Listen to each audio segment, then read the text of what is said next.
Viidiyoo tana keessatti akkamitti bara kana keessatti jijjiiramuu akka dandeessan isiniif hima. Viidiyoo kana har'a kan qabadhee isinii dhufe mucaa kana namni baay'een argitaniitiin jirtan. Adoonaay jedhama. Tigraay Maqalee addi Aroo irraa dhufe. Amma magaalaa guddittiin Finfinneetti argama. Yeroo ammaa kana ilmaan jiraattoonni dargaggoonni Finfinnee keessatti argaman beekamtii osoo hin argatin inni immoo beekamtii argataatiin jira. Fammasaatiin jira. Jijjiiramaatiin jira. Kaampaaniiwwan adda addaa namoonni adda addaa beeksisa si hojjechiifna jechaatiin jiran. Tiktookaroonni garaagaraa immoo si cinaa jirraa jechaaniitiin jiran. Mucaan kun jijjiirama irratti argama. Mucaan kun jijjiiramuudhaaf maal fayyadame? Akkamitti fayyadame kan jedhu seera jijjiiramaa afur isiniif qabadheetiin dhufe.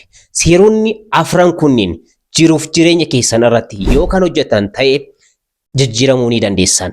Isa kana ofii kootii irratti hojjedheen irraa fayyadamee waan beekuufi viidiyoo tana kan isiniif waraabe. Har'a seerota jijjiiramaa afur ilaalla. Seeronni kunniin maalidha?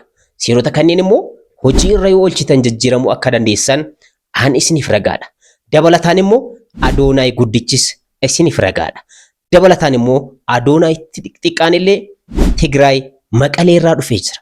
Innis isiniif ragaadha. Raajoo Tasfaayee salphamatti sooshaal miidiyaa kana irratti nama jijjiirame keessaa isa tokkodha. Innis isiniif ragaadha. Taadaa namoonni akkamitti gara sooshaal miidiyaa kanatti dhufanii salphamatti fammasanii jiruuf jireenya isaanii jijjiiraatiin jiran seerota amma isiniif deebimuudhaaf deemu afran kanneen hojii irra waan oolchaniif seerota kanneen isiniif hima. Tokko tokkoon hanga dhumaatti na faana turaadha. Assalaamu alaykum wa rahmatullahi wa barakaatu. Ashama harka fuunee akkam jirtan dhageeffattoonni YouTube chaanaalii Soofuma Raab. Har'a seerota jijjiiramaa isiniif himuudhaaf dhufe. Namni kamiyyuu jijjiiramuu ni barbaada. Jiruuf jireenyi yeroo ammaa kana qaala'insi jireenyaa jiruuf jireenyi ilmaan namaa hedduu tokko itti ulfaatteetiin jirti. Hojjetaa mootummaa ta'uu dandeessa. Barataa ta'uu dandeessa. Akkanumallee barnoota fixxee hojii dhabdeetiin kan teessu ta'uu dandeessa. Dhaabbata dhuunfaadhaa adda addaa keessatti kan hojjetaa jirtu ta'uu dandeessa. Mana kiraa keessa rakkoon mana kiraadhaa rakkoon jiruuf jireenyaa qaala'insa jireenyaa hedduu keenya irratti dhiibbaa guddaa uumaatiin jira. Kanaaf immoo yeroo ammaa kun furmaata tokko fide. Innis sooshaal miidiyaatti fayyadamu. Namni sooshaal miidiyaa irratti dhufeetiin jijjiiramaatiin jira. Namoonni isin beektan kan viidiyoo isaa ilaaltan osoo isin argitan bilbila keessaniin osoo isin ilaaltan jijjiiramaatiin jiru meeqatu jira. Yaadota adda addaa wantoota adda addaatiin dhufuudha.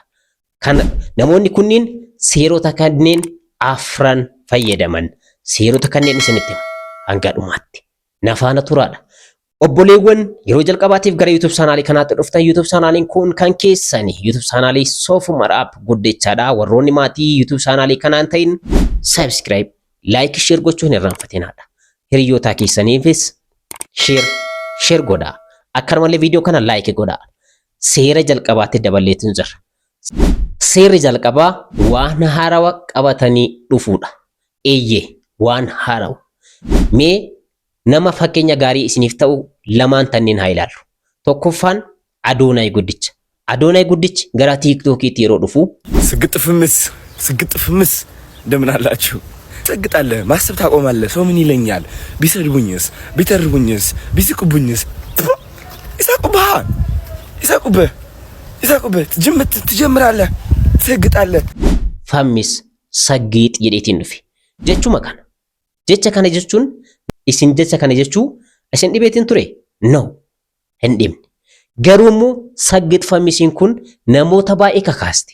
Namoota baay'eetu yaada kana fudhate. Namoota baay'ee irratti dhiibbaa uume. Namoota baay'eetu dhageettii yaada kanaa fudhatama kenneef. Ergasii immoo akkuma jedhe ni fammase. Ni jijjiirame. Hadda dhaabbattoonni adda addaa beeksisa adda addaa hojjechiisuudhaan qarshii miiliyoonaan hojjechaatiin jira. TikTok award bara 2026 ይከፈት የ2025 የጂ ፓወር ቲክቶክ ክሬቲቭ አዋርድ አሸናፊ አዶናይ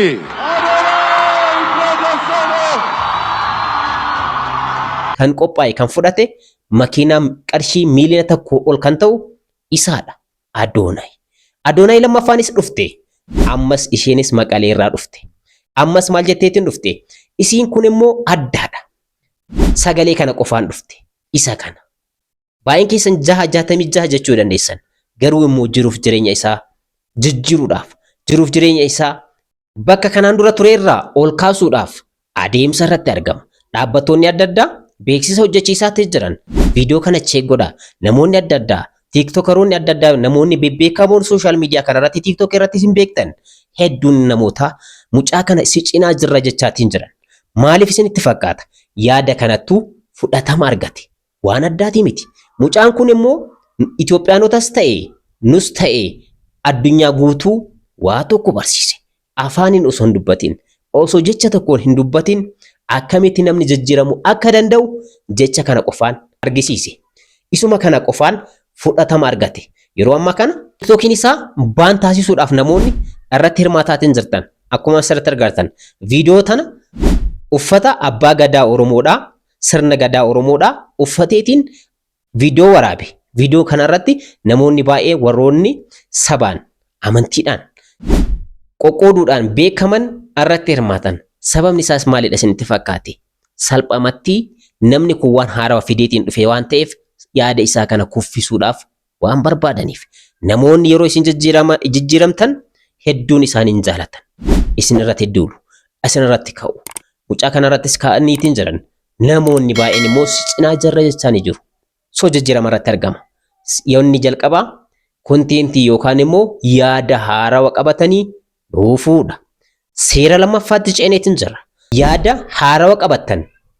Yaada kana eenyuttuu hin himinaa.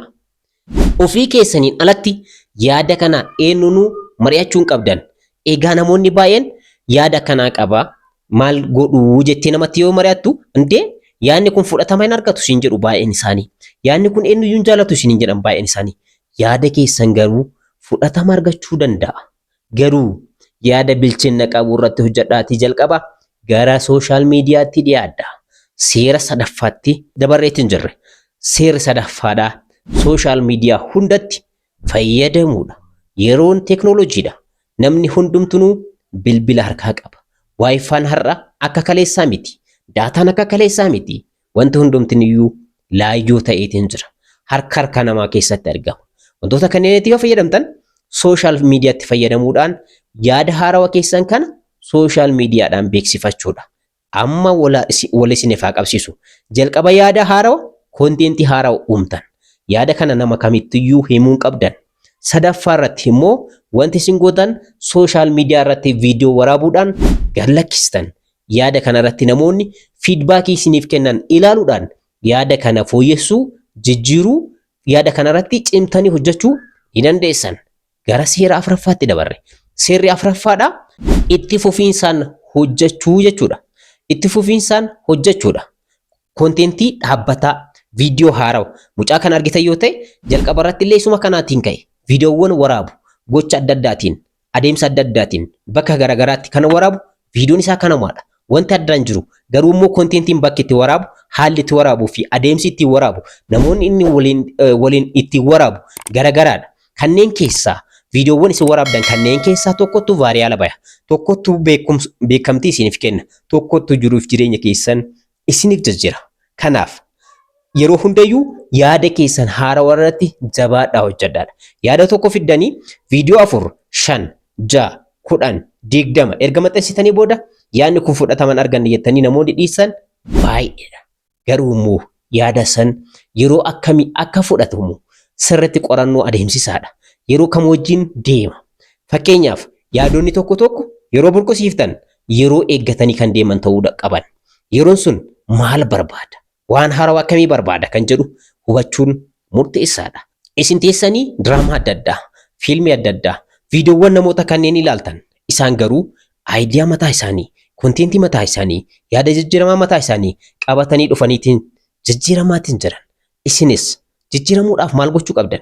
Namoonni baay'een jijjiiramuudhaaf hedduu rakkadheetiin jira.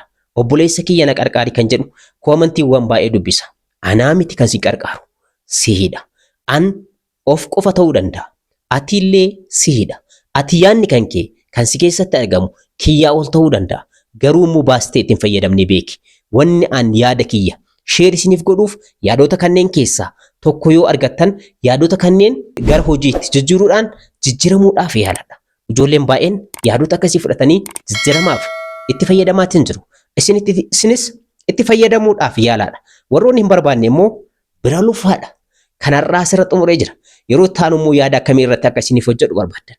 Yaada keessan koomanta irratti naaf barreessaadha. Kanarraa asirratti xumuree jira. Waan dhaggeeffattaniif hedduu tokko galatuumaadha.